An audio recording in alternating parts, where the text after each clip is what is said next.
আমার নবী বলেন লাইলাতুন নিসফি মিন শাবান, তোমরা শাবান মাসের অর্ধ রজনীতে আগের দিন রাত ইবাদতে কাটায় দেও, পরের দিন তোমরা রোজা রাখো। শাবান মাসের অর্ধ রজনী কোন তারিখে বলা হয়? শাবান মাসের 14 তারিখের রাত শাবান মাসের অর্ধ রজনী। ওই রজনীতে আমার নবী বলেন তোমরা শাবান মাসের অর্ধ রজনীতে আগের দিন রাত ইবাদতে কাটায় দেও, পরের দিন তোমরা রোজা রাখো। এই রজনীতে আমার মদিনার মায়ার নবী নিজ দিয়ে দিলেন তোমরা এই রজনীতে আল্লাহর কাছে তওবা করো, কান্না করো, দোয়া করো। কারণ এই রাত এমন এক রাত, যেই রাত হলো দোয়া কবুলের রাত, তওবা কবুলের রাত হলো শবে বরাতের রাত। সামনে আসতেছে না, সামনে আসতেছে শবে বরাতের রাত। এই রজনীতে আমল করার নির্দেশ দেওয়া হয়েছে। অতএব মুসলমান ভাই, শবে বরাতের রজনীতে দোয়া করবেন, আল্লাহর কাছে তওবা করবেন। ও আল্লাহ, জীবনে গুনাহ করেছি, তুমি আমার গুনাহগুলো ক্ষমা করে দাও আল্লাহ। যার কি প্রয়োজন ওই রজনীতে বলবেন, আল্লাহ কবুল করে নেবে। ওই রজনীতের আমলগুলোর মধ্যে অন্যতম আমল হলো নফল নামাজ। নফল নামাজ আদায় করে নাও, যত রাকাত প্রয়োজন হয় ওই রজনীতে আমল করে নাও। এরপরে কোরআনের তেলাওয়াত, ওই রজনীতে কোরআন তেলাওয়াতের অনেক বড় দাম। নফল নামাজের মধ্যে সর্বোত্তম আমল, নফল আমলের মধ্যে সর্বোত্তম আমল হলো কোরআনের তেলাওয়াত। এর মধ্যে কেউ যদি শবে বরাতের রজনীতে কোরআনের তেলাওয়াত করে নেয়, ওই কোরআনের তেলাওয়াত অনেক বড় দামি, বড় সম্মানী। কারণ 1 হরফ তেলাওয়াত করার পরে 10 নেকি আপনার আমল নামায় লেখা হবে। এখন কেউ যদি 1 পৃষ্ঠা কোরআনের তেলাওয়াত করে নেয়, তাহলে তার অসংখ্য গণিত তার আমল নামায় সওয়াব লেখা হবে। কেউ যদি কোরআনের পুরো 30 পারা পুরোপুরি খতম করে নেয়, তার 30 পারা খতমের বিনিময়ে তার আমল নামায় অসংখ্য গণিত কোটি কোটি নেকি লেখা হবে। ঠিক না বলেন? কে এমনও মানুষ আছে কোরআন তেলাওয়াত জানে না? আছে না নাই? কোরআন তেলাওয়াত জানে না, জীবনে কোরআন তেলাওয়াত করতে জানে না। কিন্তু কোরআন তেলাওয়াত না করতে জানলেও ওই কোরআনের তেলাওয়াত শুনলেও সওয়াব। সুবহানাল্লাহ বলেন। শুধু তাই না, ওই কোরআন শরীফ যদি কেউ তাকায়া তাকায়া দেখে, দেখলেও সওয়াব। কেউ যদি কোরআন শরীফের দিকে তাকাও, তাকাইলেও সওয়াব হবে। বর্তমান যুগ ইন্টারনেটের যুগ, মোবাইলের যুগ আছে। ইউটিউব ফেসবুকে সার্চ দিলে কোরআনের তেলাওয়াত বের হবে। এখন কেউ কোরআনের তেলাওয়াত জানে না, ওই যদি কোরআনের তেলাওয়াত মোবাইলে সার্চ দিয়ে বের করে কোরআনের তেলাওয়াত শুনে সওয়াব দিবেন কি? আল্লাহ রাব্বুল আলামিন সওয়াব দিবেন। তো বলতেছিলাম শবে বরাতের রাত, নফল আমলের মধ্যে কোরআন তেলাওয়াত করতে হবে। এরপরে সর্বশেষ তওবা করার মাধ্যমে আল্লাহ রাব্বুল আলামিনের কাছে কান্নাকাটি করা লাগবে, ইস্তিগফার করা লাগবে। আস্তাগফিরুল্লাহ রাব্বি মিন কুল্লি যামবি ওয়া আতুবু ইলাইহি লা হাওলা ওয়ালা কুওয়াতা ইল্লা বিল্লাহিল আলিয়্যিল আযীম। তওবা করার পরে আল্লাহর কাছে চাইতে হবে, মালিক তুমি আমার দোয়া কবুল করো। কি দোয়া করবে? আমার নবী বলেন এই রজনীর এমন এক রজনী, এমন এক রাত, এই রজনীর মধ্যে আল্লাহ রাব্বুল আলামিন মানুষের রিজিক নির্ধারণ করে। আগামী 1 বছর কে কোন রিজিকের অধিকারী হবে, রিজিক কি বাড়বে নাকি রিজিক কমে যাবে, এর হিসাব সেই রজনীতে আল্লাহ গণনা করে নিবে। আল্লাহ রাব্বুল আলামিন ওই রজনীতে আল্লাহ রাব্বুল আলামিন রিজিক নির্ধারণ করবেন। মানুষের রিজিক কি কমবে না বাড়বে, আগামী 1 বছরের জন্য নির্ধারণ করা হবে। এরপরে আগামী 1 বছরের মধ্যে কে মারা যাবে, কে দুনিয়াতে বাঁচবে, সেই হিসাব ওই শবে বরাতের রজনীতে লেখা হবে। শবে বরাতের রজনীতে আল্লাহ নির্ণয় করবে ওই দিন আল্লাহ নির্ধারণ করবে আগামী 1 বছর কে দুনিয়ার থেকে বিদায় নিয়ে চলে যাবে, জীবিতর কাতার থেকে কার নাম মৃতর কাতারে চলে যাবে, সেই দিন লেখা হবে। এখন আমরা এখানে যারা আছি আগামী বছর শাবান মাসে থাকতে পারি কিনা সন্দেহ আছে। কারণ এই দুনিয়ার জমিনে মানুষের আসার সিরিয়াল আছে, যাওয়ার কোনো সিরিয়াল নাই। মতকাসিন কুল্লু নাসিন সারিবুন কবর বাইতিন কুল্লু নাসিন দাখিলু। মৃত্যু এমন এক শরবত, সব মানুষকে পান করা লাগবে। একদিন আগে আর পরে দুনিয়া থেকে চির বিদায় নিয়ে কবরে যাওয়া লাগবে। হঠাৎ করে একদিন মরণের ডাক চলে আসবে, হঠাৎ করে মসজিদের মাইকে আপনার নাম অ্যালাউজ হবে, অমুক বাড়ির অমুক সন্তান দুনিয়ার থেকে বিদায় নিয়ে চলে গেছে। ঠিক না বলেন? একদিন তোমারই নাম মসজিদে হবে এলান। তৈরি থেকো, তৈরি রেখো কবরের মাল সামান। একদিন তোমারই নাম মসজিদে হবে এলান। একদিন মাটির ভিতরে হবে ঘরে মন আমার, কেন বান্ধ দালান ঘর। একদিন মাটির ভিতরে হবে ঘরে মন আমার, কেন বান্ধ দালান ঘর। প্রাণ পাখি উড়ে যাবে পিঞ্জর ছেড়ে, ধরা দামে সবই রবে তুমি যাবে চলে। প্রাণ পাখি উড়ে যাবে পিঞ্জর ছেড়ে,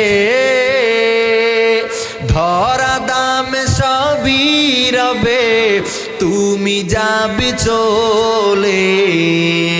বন্ধু বান্ধব যত, মাতা পিতা শত, সবাই হবে পরে মন আমার, কেন বান্ধ দালান ঘর রে মন আমার, কেন বান্ধ দালান ঘর। ঠিক না বলেন? এ দুনিয়া ছেড়ে চলে যাব একদিন। যেতে হবে কি হবে না? সব মানুষ একদিন আগে আর পরে। আপনার পূর্বপুরুষ বহু মানুষ ছিল এখানে মাহফিল শুনছে, বসে এই এলাকায় ঘুরছে, কত জায়গায় দোকানে চা খেয়েছে, আড্ডা দিয়েছে, কিন্তু এখন কবরের মধ্যে। ঠিক কি না? এ দুনিয়া ছেড়ে চলে যাব একদিন, এ দুনিয়া ছেড়ে চলে যাব একদিন। ভায়ারি বাঁধন ভেঙে যাবে একদিন, ভায়ারি বাঁধন ভেঙে যাবে একদিন। আসব না আমি আর ভুবনে কোনো দিনে, দুনিয়া ছেড়ে চলে যাব একদিন। হঠাৎ করে দুনিয়া থেকে বিদায় নেওয়া লাগবে। তো বলতেছিলাম সবে বরাতের রাত আল্লাহ রব্বুল আলামিন নির্ধারণ করবে এই দুনিয়ার জমিনে কে কোন দিন দুনিয়ার জমিনে বেঁচে থাকবে, কতদিন পর্যন্ত। শুধু তাই না, ওই রজনীতে আমার আল্লাহ মানুষের মান সম্মান ইজ্জত ওই দিন নির্ধারণ করবে। আগামী 1 বছর আপনি কি সম্মানী হবেন নাকি অপমানিত হবেন নির্ধারণ করা হবে। শুধু তাই না, ওই রজনীর মধ্যে আমার আল্লাহ রব্বুল আলামিন এই বান্দার জমিনের মধ্যে রিজিক নির্ধারণ করে দিবে। অতএব দুনিয়ার মানুষ ওই রজনীর মধ্যে আমল করা দরকার আছে না নাই? আল্লাহ রব্বুল আলামিনের কাছে দোয়া করবেন, মালিক এই দুনিয়ার জমিনে আগামী 1 বছরের মধ্যে আল্লাহ তুমি আমার রিজিকের ব্যবস্থা করে দাও, আয় আল্লাহ তুমি আমার রিজিকের মধ্যে বরকত দাও। এমনও মানুষ দুনিয়াতে আছে রিজিকের ঠিক মতো রিজিক পায় নাই, সঠিকভাবে রিজিকের পায়ে চালা হয় নাই, হালাল হারামের মধ্যে ভেদাভেদ করে চলে নাই, ঘরের মধ্যে অশান্তি, ঘরের মধ্যে রোগ বিমার আছে। এই রজনীর মধ্যে আমার আল্লাহ নির্ধারণ করবে, এই রজনীর মধ্যে আগামী 1 বছর কে সুস্থ থাকবে কে অসুস্থ থাকবে সেদিন নির্ণয় করা হবে, 1 বছরের জন্য নির্ধারণ করা হবে। অতএব এই নির্ধারণের দিন আল্লাহর কাছে দোয়া করবেন, মালিক আমাকে নেক হায়াত বাড়ায়া দাও, হায়াত না নেক হায়াত, ঠিক কি না? আপনি হায়াত দিয়া কি করবেন যদি আপনার হায়াতের মধ্যে আমলে জিন্দেগি না থাকে? এই হায়াত দিয়া কি লাভ হবে যে হায়াতের মধ্যে আমল নাই? এই হায়াত দিয়ে আপনার কোনো কাজ কবরে আসবে যাবে না, এই হায়াত দিয়ে কোনো লাভ হবে না। ওই জিন্দেগি ওই জীবন আল্লাহর কাছে বড় দামি, যেই জিন্দেগি হলো আমলে জিন্দেগির উপরে মেহনত আছে। সুবহানাল্লাহ। অতএব দুনিয়ার মানুষ ওই শবে বরাতের রজনীতে আমল করে নেও, আল্লাহর কাছে তওবা করো, মালিক গুনাহ করেছি, আয় আল্লাহ আমি আর জীবনে গুনাহ করব না। মানুষের জীবনে এমন এমন গুনাহ হয়ে যায় যেই গুনার জন্য মানুষ মনে মনে চিন্তা করে বড় গুনাহ করে ফেলেছে, আল্লাহ আমাকে ক্ষমা করবে নাকি? অনেক বড় বড় গুনাহ মানুষের জীবনে হয়ে যায়। গুনাহ সাগিরা কবিরা আছে না নাই? কিছু গুনাহ আছে বড় গুনাহ, যেই গুনাহ মানুষের হয় মানুষ অশান্তিতে পড়ে যায়, টেনশনে পড়ে যায়, হায় রে এত বড় গুনাহ করে ফেলেছে, আল্লাহর কাছে কি জবাব দিব? এই চিন্তা যদি কোনো মানুষের মনে আসে, তার ভেতরে বিন্দু থেকে বিন্দু পরিমাণ হলো ঈমান আছে। আর যেই বান্দা গুনাহ করার ফলে মনে মনে কোনো চিন্তা আসে না, মনে মনে কোনো অশান্তি আসে না, গুনাহ করার পরে মনে কোনো অশান্তি নাই, ওই বান্দার দিলে কোনো ঈমান নাই। আর যায় যেই বান্দা গুনাহ করার ফলে মনে মনে চিন্তা করে গুনাহ করে ফেলেছি, আল্লাহর কাছে কি জবাব দিব? এই বান্দার দিলের মধ্যে বিন্দু থেকে বিন্দু পরিমাণ হলো ঈমান আছে। ফাম্মা মান তাগা وآثر الحياة الدنيا فإن الجحيم هي المأوى। আমার আল্লাহ রাব্বুল আলামিন জানায় দে, এই দুনিয়ার জমিনে যে গুনাহ করার পরে সীমা লঙ্ঘন করে ফেলেছো, গুনাহ করার ফলে সীমা লঙ্ঘন যারা করলা, তাদের জন্য আল্লাহ জানায় দে ফাইন্নাল জাহিম হিয়াল মাআওয়া, তাদের জন্য চিরস্থায়ী হলো জাহান্নাম। আর যারা গুনাহ করার ফলে মনে মনে নিজের নফসকে হেফাজত করে ফেললো, তাদের জন্য আল্লাহ জানায় দে ওয়া আম্মা মান খাফা মাকাম রাব্বিহি ওয়া নাহান নাফসা আনিল হাওয়া ফাইন্নাল জান্নাতা হিয়াল মাআওয়া। যারা গুনাহ করার পর মনে মনে চিন্তা করে, আল্লাহ রাব্বুল আলামিন তাকায়া তাকায়া দেখতেছেন, আল্লাহর কাছে আমি কি জবাব দিব? এই চিন্তা ভয় যার অন্তরের ভেতরে থাকবে, তাদের জন্য আল্লাহ নিজেই বললেন ফাইন্নাল জান্নাতা হিয়াল মাআওয়া, তাদের জন্য চিরস্থায়ী জান্নাতের বাগান। সুবহানাল্লাহ। তাহলে বান্দা গুনাহ থেকে ফিরে সামনে শাবান মাসের রজনীতে আমরা আমল করব, নিয়ত করতে পারি কি পারি না? কারা কারা হাত তুলে দেখায় দেন। নারায়ে তাকবীর, নারায়ে তাকবীর,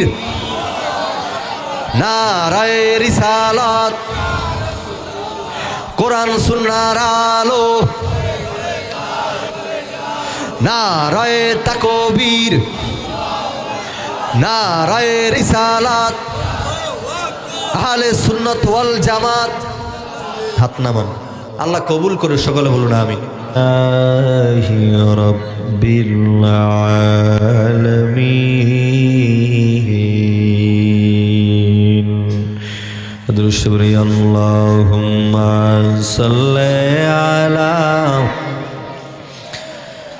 মাওলানা মুহাম্মদ ওয়া আলা আলিহি, সবাই জোরে মোহব্বতে, মাওলানা محمد اللهم صل على سيدنا مولانا محمد وعلى آله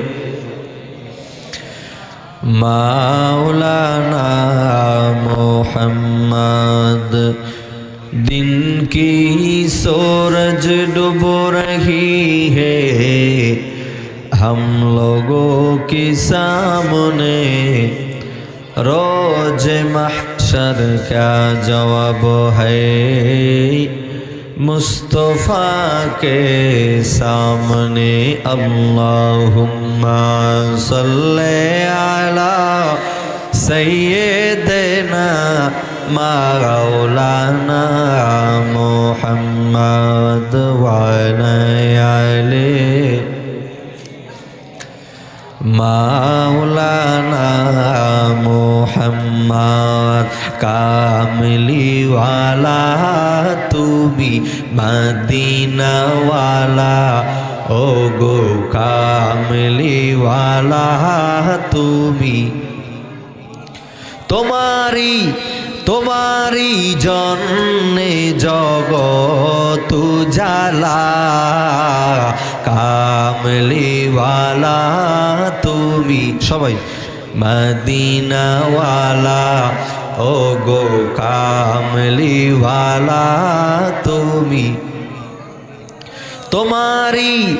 তোমারি জন্যে জগৎ জালা কামলিওয়ালা তুমি ইনাওয়ালা আমি তোমার প্রেমের ভিখারি ইয়া রাসূলুল্লাহ আমি তোমার প্রেমের ভিখারি ইয়া হাবিবাল্লাহ আমি তোমার প্রেমের ভিখারি তোমারি প্রেমের গো রাসূল নাই যে তুলনা নাই যে তুলনা গো রাসূল নাই যে তুলনা তোমার প্রেমে জিন্দা হইল উস্তুনে হান্নানা ইয়া রাসূলুল্লাহ আমি তোমার প্রেমের ভিখারি ইয়া হাবিবাল্লাহ আমি তোমার ভিখারি সবাই জিকির করি লা ইলাহা ইল্লাল্লাহ লা ইলাহা ইল্লাল্লাহ লা ইলাহা ইল্লাল্লাহ জোরে মোহাম্মত উচ্চ কণ্ঠে লা ইলাহা ইল্লাল্লাহ লা মাওজুদা ইল্লাল্লাহ লা ইলাহা লা খুদি কসর নেহালা ইলাহা ইল্লাল্লাহ লা ইলাহা ইল্লাল্লাহ বলো লা ইলাহা লা ইলাহা ইল্লাল্লাহ হাসবি রাব্বি জাল্লাল্লাহ মা ফি কলবি গায়রুল্লাহ নূরে মুহাম্মদ সাল্লাল্লাহ লা ইলাহা লাল্লাহ বিবি আমিনা কে ফুল আল্লাহু আল্লাহ বিবি আমিনা কে ফুল আল্লাহু আল্লাহ जब के सरकार तशरीफ लाने लगे पूरो गिलमा बे खुशियाँ मनाने लगे हर तरफ नूर की रोशनी सा गाए दोनों आलम के रसूल अल्लाह अल्लाह बोलो ला इलाहा इल्लल्लाह ला इलाहा इल्लल्लाह ला इलाहा इल्लल्लाह मुहम्मदुर रसूलुल्लाह सल्लल्लाहु अलैहि वसल्लम बलगल उला बिकमालिही कशफद दुजा बिजमालिही हसनत जमी व खिसालिही सल्लु अलैहि व आलिही तौहीद की अमानत सीनों में है हमारा आसान ही मिटाना नामो निशान हमारा बलगल उला बिकमालिही कशफत दुजा बिजमालिही हसनत जमी व खिसालिही सल्लु अलैहि व आलिही ঐতিহ্যবাহী মরহুম নাসিরউদ্দিন জামে মসজিদ এলাকাবাসীর উদ্যোগে আয়োজিত আজকের মাহফিলের সম্মানিত সভাপতি প্রধান অতিথি ও বিশেষ অতিথিবৃন্দ দূর দূরান্ত থেকে আগত আল্লাহ পাকের আশিকিন শাকিরিন জাকিরিন মুহিব্বিন মুরব্বিয়ানে আযম কলিজার টুকরা আমার সমবয়সী যুবক বন্ধুগণ স্নেহ ছোট ভাই পর্দার অন্তরাল অবস্থানরত শ্রদ্ধা সম্মানিতা মা ও বোনেরা মহান আল্লাহ রাব্বুল আলামিনের দরবারে অসংখ্য গণিত শুকর ও সুজুদ যে মহান আল্লাহ রাব্বুল আলামিন আপনাকে আমাকে দুনিয়ার সকল কাজ থেকে ফিরিয়া আজকে একটি দ্বীনি মজলিসে কোরআনের মজলিসে আসার বসার তৌফিক আল্লাহ দান করেছেন সেই জন্য আমরা সবাই উচ্চ কণ্ঠে জীবনে যে আওয়াজ দেন নাই কণ্ঠ ছেড়ে সকলে একবার শুকরিয়া আদায় করি বলি আলহামদুলিল্লাহ লক্ষ কোটি দুরুদ ও সালাম দো জাহানের বাদশাহ নবী সৈয়দুল মুরসালিন খাতামুন নবিয়্যিন সৈয়দুস সাকালাইন ইমামুল মুরসালিন শাফিল মুজনবিন হায়াতুন নবী জিন্দা নবী কামলিওয়ালা নবী হযরত মুহাম্মদ মুস্তাফা সাল্লাল্লাহু আলাইহি ওয়াসাল্লামের উপর দয়াময় আল্লাহ রাব্বুল আলামিন অসংখ্য গণিত বাণী কোরআনুল কারীমের অসংখ্য আয়াত থেকে একটি আয়াত তেলাওয়াত করেছি আল্লাহ রাব্বুল আলামিন বলেন ইয়া আইয়ুহাল্লাযীনা আমানু তুবু ইলাল্লাহি তাওবাতান নাসুহা আল্লাহ রাব্বুল আলামিন বলেন যারা ঈমান এনেছো তারা তওবার দিকে ফিরে এসো তওবা তওবা কাকে বলা হয় যে বান্দা যেই গুনাহ করে সেই গুনাহ থেকে একেবারে সেই গুনাহ করবে না বলে আল্লাহর কাছে প্রতিজ্ঞা করা এটার নাম হচ্ছে তওবা যে আমি জীবনে গুনাহ করব না তওবা করে ফেলেছি আমাদের মাঝে শাবান মাস চলতেছে ঠিক কি না এই শাবান মাসে এমন একটি রজনী আছে লাইলাতুন নিসফ মিন শাবান শাবান মাসের অর্ধ রজনী তওবা কবুলের রজনী সুবহানাল্লাহ পড়েন আল্লাহ রাব্বুল আলামিন এই রজনীতে গুনাহগার বান্দাকে বেগুনা বানায় দিবেন যদি ওই রজনীতে দোয়া করতে পারে তওবা করতে পারে যার গুনাহ যত বেশি পাহাড় পরিমাণ গুনাহ যদি হয় আল্লাহ বলেন উদউনি আস্তাজিব লাকুম তোমার পাহাড় পরিমাণ গুনাহ যদি হয় তাহলে আমি আল্লাহকে যদি ডাক দেওয়ার মতো দিতে পারো, তাহলে এই ডাক দেওয়ার জন্য তুমি বেগুনাহ হয়ে যাবে। সুবহানাল্লাহ বলেন। তাহলে চেয়ারে বসুন, চেয়ারে বসুন, চেয়ারে বসুন, না চেয়ারে বসুন। তাহলে তাহলে শাবান মাস এমন একটি রজনী আছে, লাইলাতুন নিসফি মিন শাবান। শাবান মাসের অর্ধ রজনী,